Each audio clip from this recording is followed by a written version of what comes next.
আমরা অধিকাংশ মানুষই লোভী এবং স্বার্থপর। এটা অস্বীকার করার কোনো কারণ নেই। আমরা যদি কোনো ক্ষমতা হাতে পাই কিংবা কোনো ক্ষমতা পাওয়ার একটা আভাসও পাই, আমরা অন্ধ হয়ে যাই। আমরা আমাদের নিজ সুবিধার্থে, নিজ প্রয়োজনে পেছনের সকল গল্প ভুলে যাই, পেছনের সকল অতীত মুছে ফেলার একটা চেষ্টা করি। বলা হয় টাকা কথা বলতে পারে না, কিন্তু সকল কথা বন্ধ করার জন্য টাকাই একটা অন্যতম মাধ্যম। এসব কথা বলার একটাই কারণ, এই 5 আগস্ট পরবর্তী বাংলাদেশে আমরা অনেক কিছু শিখেছি, অনেক কিছু দেখেছি, অনেক ধারণা নিয়েছি। দিন শেষে আমরা এটাই বলবো, আমাদের দেশের যারাই যখন চেয়ারে বসুক, নিজ সুবিধার্থে বসে, নিজ লোভে বসে, নিজ প্রয়োজনে বসে, জনগণ কিংবা দেশের চিন্তা কেউই করে না।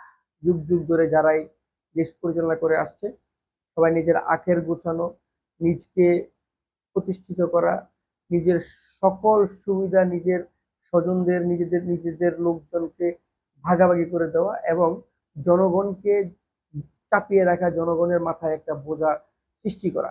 এটাই আমরা প্রমাণ পেয়েছি 10 মাসে বা 5 আগস্টের অভ্যুত্থানের পর থেকে এখন পর্যন্ত। আমরা কাউকে আর বিশ্বাস করতে পারি না।